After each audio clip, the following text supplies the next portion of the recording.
Hello friends, welcome है आप सभी का मेरे यूट्यूब चैनल पर। फ्रेंड्स, आज की वीडियो में हम बात करेंगे अप्लाइड मैकेनिक्स में चैप्टर फर्स्ट के बारे में। तो अप्लाइड मैकेनिक्स में आपका चैप्टर फर्स्ट है इंट्रोडक्शन, जिसको हम हिंदी में परिचय भी कहते हैं। तो यहाँ पर आपका पूरा इंट्रोडक्शन है, पूरा मैं बेसिक लेवल से आपको समझाऊंगा और पूरा चैप्टर मैं इस वीडियो में कवर करने वाला हूँ। जितने भी इम्पोर्टेंट टॉपिक्स आपके सिलेबस में हैं, जो आपके एग्ज़ाम के लिए इम्पॉर्टेंट हैं, तो ये जो आपका सब्जेक्ट है इसको रीडिंग करते हैं मैकेनिकल और सिविल इंजीनियरिंग के स्टूडेंट्स। तो फ्रेंड्स, आप हमारे चैनल की पेड मेंबरशिप ले सकते हैं, जिसके लिए आपको पे करने होंगे 89 रुपीज़, जो आपके वैलिड होगा 1 मंथ के लिए। यदि आप मेरे चैनल की मेंबरशिप लेते हैं तो वहाँ पर आपको कई सारी फैसिलिटीज़ मैं प्रोवाइड कराऊंगा। जैसे आपके टॉपिक से या आपके सब्जेक्ट से रिलेटेड कोई भी आपको इन्फॉर्मेशन चाहिए, यदि आप कमेंट करते हैं तो उसका रिप्लाई मैं 100% दूंगा वहाँ पर आके। और आपके स्टडी के लिए मैं कम्युनिटी पोस्ट भी डालता रहूँगा। और देखिए, जो कम्युनिटी पोस्ट होंगी वो उन्हीं यूज़र्स को दिखाई देंगी जो मेरे चैनल्स की मेंबरशिप लेंगे। अब मेंबरशिप आप कैसे ले सकते हैं? तो जहां पर आपका सब्सक्राइब लिखा होगा वहीं पर आपके बगल में ज्वाइन का बटन होगा। ज्वाइन बटन पर जाकर आप वहां पर पे कर सकते हैं और वहां पर आप मेरे चैनल की मेंबरशिप भी ले सकते हैं। तो चलिए, यहाँ पर हम बात कर लेते हैं मैकेनिक्स में इंट्रोडक्शन। तो सबसे पहले जान लेते हैं कि मैकेनिक्स होती क्या है, इसके अंतर्गत हम किन चीज़ों का अध्ययन करते हैं। तो मैकेनिक्स जो होती है विज्ञान की एक ऐसी शाखा होती है जिसके अंतर्गत बलों के व्यवहार तथा वस्तु पर उनके प्रभाव के विषय के बारे में अध्ययन किया जाता है।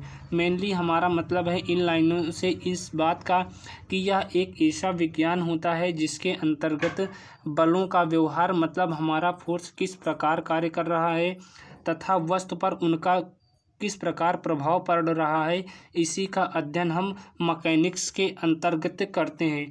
अब पढ़ लेते हैं कि जो हमारी मैकेनिक्स की ब्रांचेस होती हैं, मतलब जो हमारी मैकेनिक्स की शाखाएं होती हैं वो कौन कौन सी होती हैं। तो मेनली हमारा मैकेनिक्स जो होता है वो 2 टाइप्स का होता है। एक होता है स्थिति विज्ञान, जिसको हम स्टैटिक्स कहते हैं। दूसरा हमारा होता है डायनेमिक्स विज्ञान, जिसको हम डायनेमिक्स के नाम से जानते हैं। तो ये हमारा सेकंड पार्ट होता है डायनेमिक्स यानी गति विज्ञान। ये गति विज्ञान हमारा 2 प्रकार का होता है। पहला आपका होता है शुद्ध गति विज्ञान, जिसको हम काइनेमेटिक्स कहते हैं। दूसरा हमारा होता है बल गति विज्ञान, जिसको हम काइनेटिक्स कहते हैं। अब इनके बारे में जान लेते हैं कि ये होती क्या है। तो सबसे पहले पढ़ लेते हैं कि स्थिति विज्ञान क्या होता है, स्टैटिक्स क्या होता है, इसके अंतर्गत हम किन चीज़ों का अध्ययन करते हैं। देखिए, जो स्टैटिक्स होता है इसके अंतर्गत, मतलब स्थिति विज्ञान के अंतर्गत विराम में वस्तुओं पर बलों के प्रभाव का अध्ययन करते हैं। कहने का मतलब हमारा है कि स्थिति विज्ञान के अंतर्गत हम विराम की अवस्था में वस्तुओं पर लगने वाले बलों के प्रभावों का अध्ययन करते हैं। तो वो हमारा आता है स्टैटिक्स के अंतर्गत, मतलब स्थिति विज्ञान के अंतर्गत। नेक्स्ट हम पार्ट की बात कर लेते हैं। तो नेक्स्ट पार्ट हमारा आता है गति विज्ञान। तो गति विज्ञान में क्या होता है कि इसके अंतर्गत बलों के प्रभाव में गतिमान वस्तुओं का अध्ययन किया जाता है। मतलब है हमारा कि जब हमारी कोई वस्तु गति की अवस्था में होती है और उस पर बल लगाया जाता है, तो उसी का अध्ययन हम डायनामिक्स में करते हैं या गति विज्ञान के अंतर्गत किया जाता है। अब डायनेमिक्स के 2 पार्ट्स होते हैं, एक होता है काइनेमेटिक्स और एक होता है काइनेटिक्स। तो चलिए पढ़ लेते हैं अब शुद्ध गति विज्ञान के बारे में। काइनेमेटिक्स में क्या करते हैं, तो काइनेमेटिक्स के अंतर्गत वस्तुओं की केवल गति के विषय में ही अध्ययन किया जाता है। हालांकि यह जो गति होती है वो बलों के प्रभाव से उत्पन्न होती है, फिर भी यहाँ पर बल, मतलब जो हमारा मास होता है, उस पर हम यहाँ पर विचार नहीं करते हैं। केवल हम इसके अंतर्गत वस्तुओं की केवल गति के विषय में ही अध्ययन हम करते हैं शुद्ध गति विज्ञान के अंतर्गत। नेक्स्ट पढ़ लेते हैं हम यहाँ पर। अब आता है बल गति विज्ञान, जिसको हम काइनेटिक्स के नाम से जानते हैं। तो इसके अंतर्गत गति के साथ साथ बल या उसके मास पर भी विचार किया जाता है। तो यहाँ पर कुछ आपकी शाखाएं होती हैं यांत्रिकी की, उसके बारे में देख लेते हैं। तो यांत्रिकी की कुछ आपकी 5 या 6 शाखाएं होती, 6 यहाँ पर दी गई हैं। पहला आपका होता है द्रव गतिक विज्ञान, जिसको हम हाइड्रोस्टैटिक्स कहते हैं। दूसरा हमारा होता है द्रव गतिकी विज्ञान, जिसको हम हाइड्रोडायनेमिक्स कहते हैं। तीसरा होता है हमारा गैस गति विज्ञान, जिसको हम गैस डायनेमिक्स कहते हैं। चौथा हमारा होता है एरोडायनेमिक्स, जिसको हम वायु गति विज्ञान कहते हैं। पांचवा हमारा होता है ऊष्मा गतिकी, जिसको हम थर्मोडायनेमिक्स कहते हैं। लास्ट आपका होता है अप्लाइड मैकेनिक्स, जिसको हम अनुप्रयुक्त यांत्रिकी कहते हैं। तो इसी के अंतर्गत हम इसी का अध्ययन करेंगे, अनुप्रयुक्त यांत्रिकी का। अब पढ़ लेते हैं कि अनुप्रयुक्त यांत्रिकी मतलब अप्लाइड मैकेनिक्स होती क्या है। सबसे पहले इन लाइनों को मैं पढ़ता हूँ, उसके बाद इसका मतलब मैं आपको समझाता हूँ। तो इंजीनियरिंग से संबंधित यह यांत्रिकी की एक महत्वपूर्ण शाखा होती है। इसमें विभिन्न वस्तुओं जैसे मशीन के पुर्जों, यंत्र विन्यासों तथा ढांचों और उनके अवयवों से संबंधित समस्याओं का हल किया जाता है या समस्याओं को हल किया जाता है। मतलब है हमारा इन लाइनों का कि अप्लाइड मैकेनिक्स जो होती है वो इंजीनियरिंग से संबंधित होती है। यह यांत्रिकी की एक महत्वपूर्ण शाखा होती है। मतलब जो हमारा अप्लाइड मैकेनिक्स होता है वो हमारा यांत्रिकी की मतलब मैकेनिक्स की एक इम्पोर्टेंट शाखा होती है। इसमें विभिन्न वस्तुओं जैसे हमारे मशीन के पुर्जे हो गए, यंत्र विन्यास हो गए, उनके ढांचे हो गए, इन सभी चीज़ों में उत्पन्न समस्याओं का हल अप्लाइड मैकेनिक्स के अंतर्गत किया जाता है। इसको आप इस प्रकार भी याद रख सकते हैं कि अप्लाइड मैकेनिक्स मतलब अनुप्रयुक्त यांत्रिकी के अंतर्गत विभिन्न वस्तुओं के विभिन्न मशीनों के पुर्जों हो गए, ढांचे हो गए, उनके अवयवों आदि से संबंधित समस्याओं को हम हल करते हैं अप्लाइड मैकेनिक्स के अंतर्गत। चलिए अब पढ़ लेते हैं कि यांत्रिका जो हमारी यांत्रिकी होती है, जो हमारी मैकेनिक्स होती है, उसका उपयोग हम कहाँ पर करते हैं। तो इसका उपयोग जो है वस्तुओं के निर्माण में करते हैं, क्रिया तथा टेस्टिंग में। मतलब जो हमारा इसका उपयोग हम वस्तुओं के निर्माण में कर लेते हैं, उसकी क्रिया में कर लेते हैं तथा वस्तुओं के परीक्षण में भी हम यांत्रिकी का उपयोग कर लेते हैं। अब कुछ इम्पॉर्टेंट डेफिनेशंस पढ़ लेते हैं जो आपके सेमेस्टर एग्ज़ाम में पूछी जाती हैं। तो यहाँ पर सबसे पहली आपकी डेफिनेशंस आती है पदार्थ क्या होता है, अभी इसके बारे में पढ़ेंगे।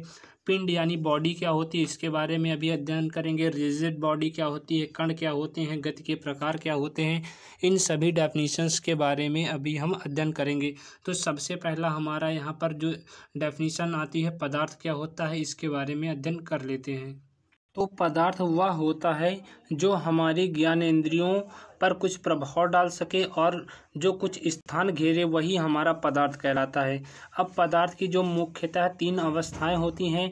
पहली आपकी ठोस अवस्था होती है जिसको हम सॉलिड कहते हैं। दूसरी जो अवस्था होती है वो होती है लिक्विड, जिसको हम द्रव कहते हैं। तीसरी होती है हमारी गैसेस, जिसको हम गैस कहते हैं।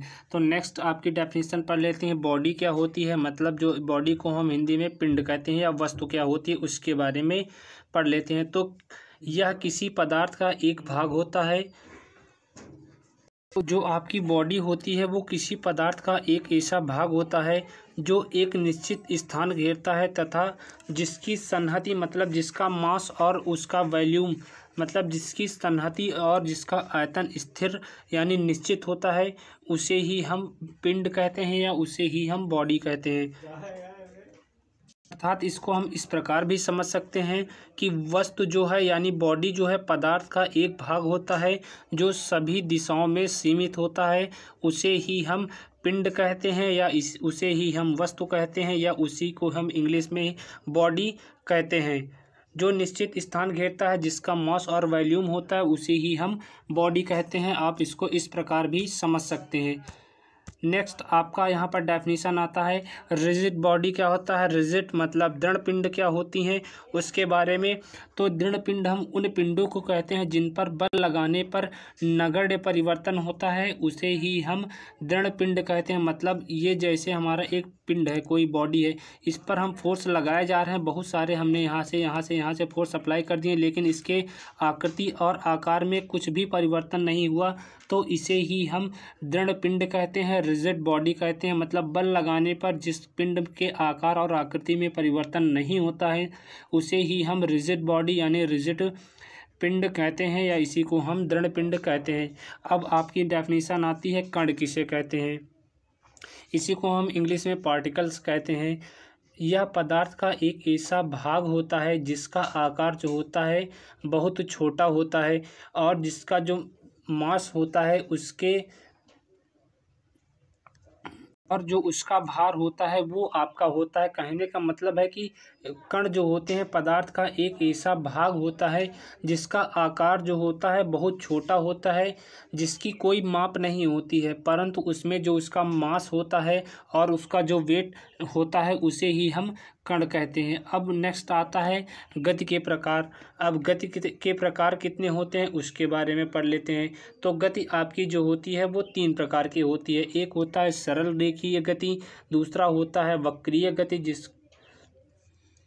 नेक्स्ट आपकी होती है वो होती है घूर्णन गति। तो सरल रेखीय गति क्या होती है कि इसमें कण का जो गतिपथ होता है वो एक सरल रेखा होती है, मतलब कि जैसे हमारा कोई पार्टिकल्स है उसकी जो गति रेखा होगी वो एक ऐसे ही सरल रेखा पर होगी।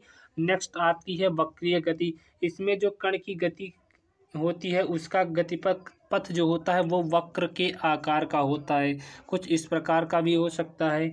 नेक्स्ट आपका आता है घूर्णन गति। इसमें कण का जो गतिपथ होता है वो वृत्ताकार होता है, मतलब वो ऐसे सर्कल के रूप में घूमती है। जैसे यहाँ पर हमारा कोई कण है वो कहाँ इस प्रकार सर्कल के तरफ चारों तरफ घूमती है तो उसे हम घूर्णन गति कहते हैं। नेक्स्ट आपके जो डेफिनेशन आती है वो आती है द्रव्यमान। द्रव्यमान किसे कहते हैं उसके बारे में अब जान लेते हैं। तो देखिए द्रव्यमान हम उसे कहते हैं किसी वस्तु में जितना पदार्थ होता है वह उसका द्रव्यमान कहलाता है। ठीक है, और द्रव्यमान का जो एसआई मात्रक होता है वो होता है केजी, मतलब किलोग्राम होता है।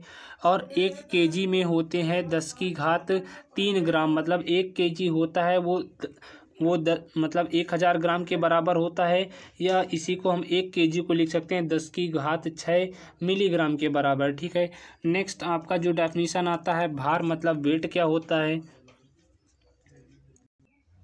तो भार आपका क्या होता है उसकी डेफिनेशन देख लेते हैं।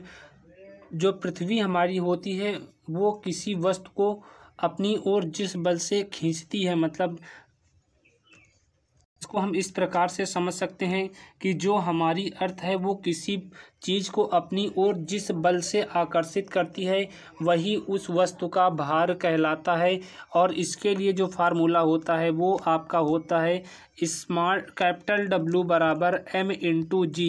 m आपका मास होता है, g आपका यहाँ पर गुरुत्वीय त्वरण होता है।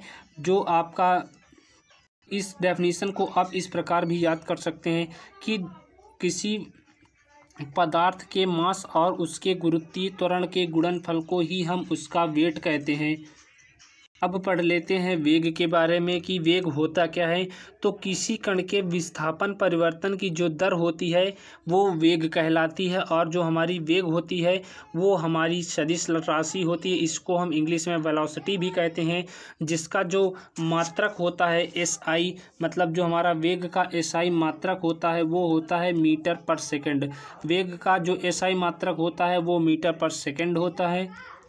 नेक्स्ट आपका यहाँ पर डेफिनेशन आता है चाल, जिसको हम इंग्लिश में स्पीड भी कहते हैं। तो किसी कण के दूरी परिवर्तन की दर जो होती है वो उसकी चाल कहलाती है, और जो चाल हमारी होती है वो एक अदिश राशि होती है जिसका SI मात्रक भी मीटर पर सेकंड होता है। नेक्स्ट आपका डेफिनेशन आता है एक्सेलरेशन, जिसको हम हिंदी में त्वरण के नाम से जानते हैं। और जो हमारा त्वरण की डेफिनेशन होती है उसको आप सीख लीजिए।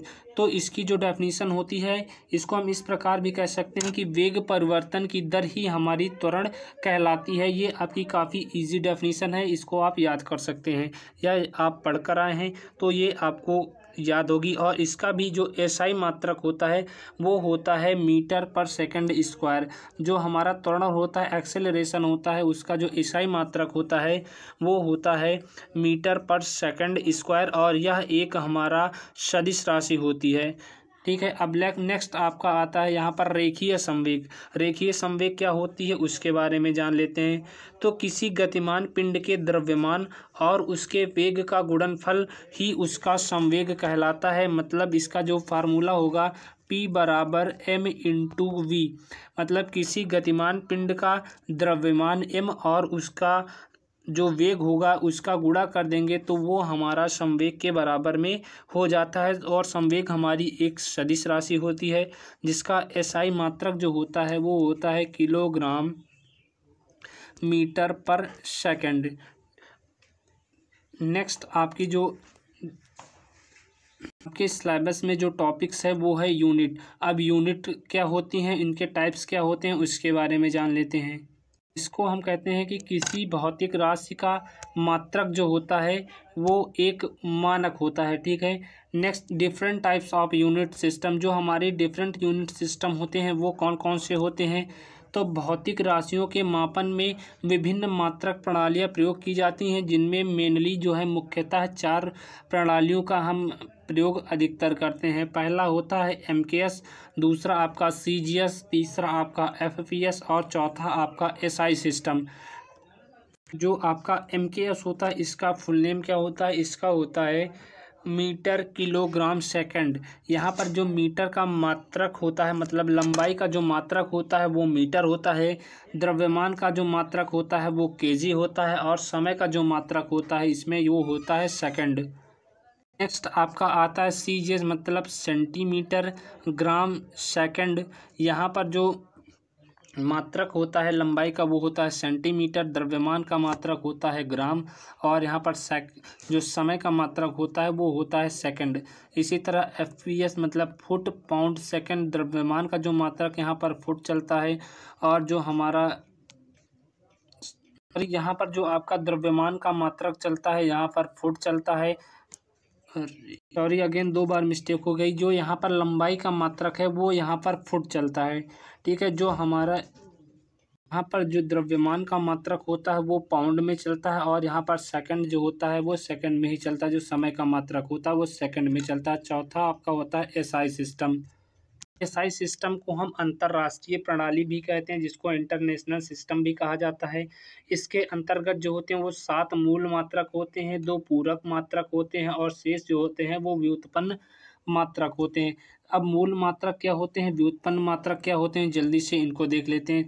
तो मूल मात्रक वे मात्रक होते हैं जो पूर्ण रूप से स्वतंत्र होते हैं। अब स्वतंत्र होने का मतलब है कि वो किसी अन्य पर डिपेंड नहीं करते हैं। ये मैं एक बार फिर से इसकी डेफिनेशन रिपीट कर देता हूँ कि मूल मात्रक ऐसे मात्रक होते हैं जो पूर्ण रूप से स्वतंत्र होते हैं तथा वे किसी अन्य मात्रक पर निर्भर नहीं करते हैं, इसे ही हम मूल मात्रक कहते हैं। अब 7 हमारे जो मूल मात्रक होते हैं वो इस आपका होता है kilogram, metre, second, kelvin, ampere, candela तथा मोल होते हैं।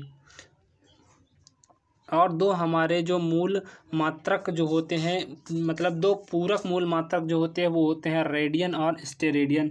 नेक्स्ट आता है व्युत्पन्न मात्रक मतलब डेरिवेटिव यूनिट्स, मतलब ऐसे मात्रक जिनमें 2 या 2 से अधिक मूल मात्रों का उपयोग किया जाता है वे हमारे व्युत्पन्न मात्रक कहलाते हैं। कहने का मतलब हमारा है कि व्युत्पन्न मात्रक ऐसे मात्रक होते हैं जो पूर्ण रूप से स्वतंत्र नहीं होते हैं, ये अन्य मात्रकों पर निर्भर करते हैं, हम उन्हें ही व्युत्पन्न मात्रक कहते हैं।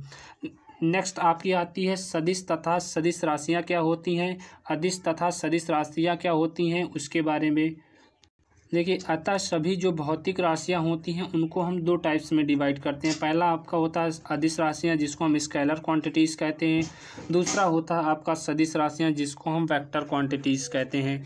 अब इनके बारे में अध्ययन कर लेते हैं कि सदिश राशियाँ और जो अदिश राशियाँ होती हैं वो कौन कौन सी होती हैं। सबसे पहले हम यहाँ पर बात करेंगे अदिश राशि के बारे में जिसको हम स्केलर क्वांटिटीज़ कहते हैं। तो वे भौतिक राशियाँ जिनको व्यक्त करने के लिए केवल उनके परिमाण की आवश्यकता होती है उन्हें ही हम केवल अदिश राशियाँ कहते हैं। इसके जो उदाहरण होते हैं वो इस प्रकार हैं, जैसे आपका तापमान हो गया, समय हो गया, द्रव्यमान हो गई, दूरी हो गई, चाल हो गई, आयतन हो गई, कार्य, ऊष्मा, ऊर्जा, विद्युत विभव, आवेश इत्यादि। ये जो मात्रक होते हैं, ये जो आपके उदाहरण होते हैं वो होते हैं अदिश राशियों के। इसके नाम से ही क्लियर हो जा रहा है अदिश राशियाँ मतलब जिसमें दिशा न हो। नेक्स्ट आपका आता है सदिश राशियाँ मतलब जिसमें दिशा हो। तो वे भौतिक राशियाँ जिन्हें व्यक्त करने के लिए परिमाण के साथ साथ दिशा की भी आवश्यकता होती है उन्हें ही हम सदिश राशियाँ कहते हैं।